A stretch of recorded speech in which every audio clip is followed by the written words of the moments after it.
a newborn rattlesnake with 2 heads.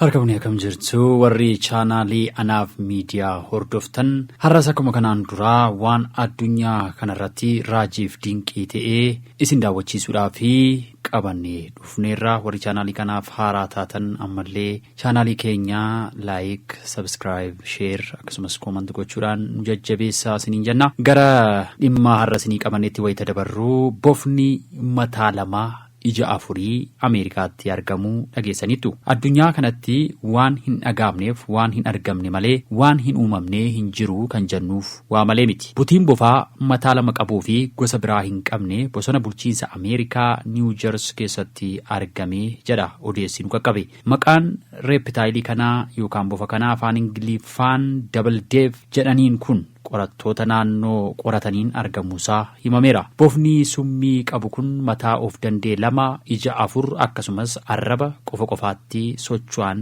lama qaba. Bosona kana keessa jiraachuun bofa kanaaf rakkisaadha jedhu qorataan naannoo Dave Schneider. Maaliif jennaan bineensi kaan isa adamsuu danda'a jechuun himaniiru. Bofni mataa lamaa qabu akkuma daa'imman walitti hidhamanii dhalataniiti jedhaniiru.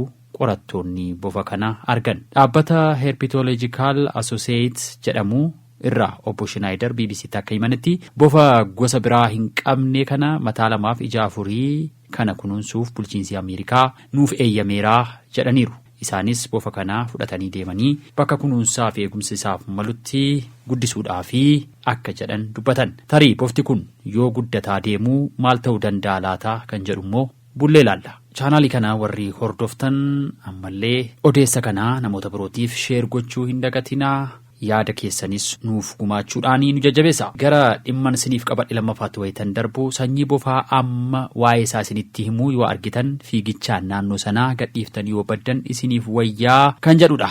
Imalli keenya har'aa gara Afrikaatti, naannoo baha Afrikaa fi naannoo biyyoota kibba Afrikaatti uumama hamaa tokko waliin daawwanna. Uumamni kun lubbuu namoota hedduu galaafachuutu himama. Akka qorannoon ibsutti uumamni kun waggaa waggaan namoota 20,000 ol galaafachuutti jira jedhamee tilmaamama.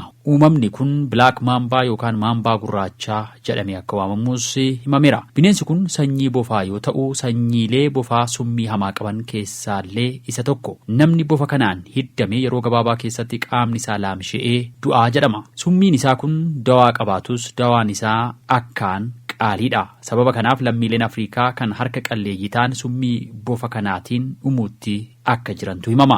Namni bofa kanaan hiddame daqiiqaa 30 keessatti wal'aansaa argachuu qaba. Ta'uu baannaan addunyaarraa lixuusaati. Maqaan bofa kanaa Black Mamba yookaan maambaa gurraacha jedhamus bifti isaa garuu gurraacha miti. Sanyiin gariin bifa magaalaa kan qabu yoo ta'u sanyiin gariin ammoo bifa magariisaa, keelloo fi halluu daalachaa qaba. Maaliif Black Mamba yookaan maambaa gurraacha jedhameree jettanii gaafachuun keessan hin oolu. Bineensi kun waan addaa kan uumama hedduun adda isa godhu qaba. Lubbu qabeeyyiin hedduu keessi afaan isaanii halluu diimaa qaba. Beelladoota irraa jalqabee hanga ilma namaatti akkasumas bineensonni bosona irraa hedduun isaanii keessi afaan isaaniitii fi arrabni isaanii diimaadha. Uumamni bofa kanaa ammoo adda. Keessi afaan isaatii fi arrabni isaa halluu gurraacha qaba. Yoo diinni itti dhufee afaan isaa banee arraba gurraacha kana itti mul'isee sodaachisa. Kanaafuu namni bofa keessi afaan isaa gurraacha argitan saffisaan naannoo sanaa dheessuu qabduu kan jenneef. Dheerinni bofa kanaa haala sanyii isaatiin garaagarummaa qaba. Inni guddaan haga meetira 4.2 dheerachuu danda'a. Gariin ammoo haga meetira 2 dheerata. Ulfaatinni isaatis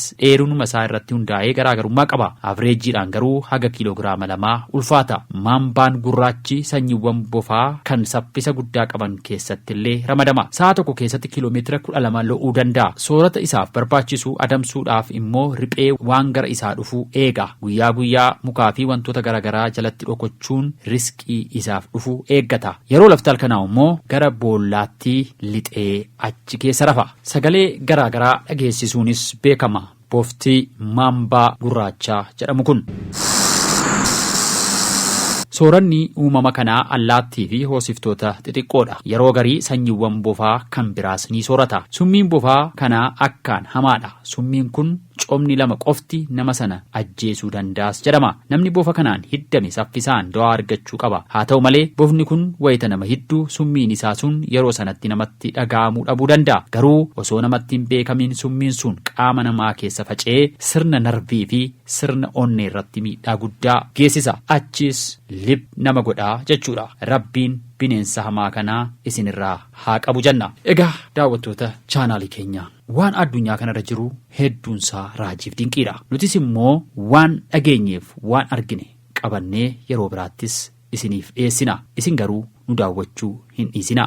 Sheer gootanii yaada qabdanis nu biraan ga'uu hin dagatina. Horaa bulaa.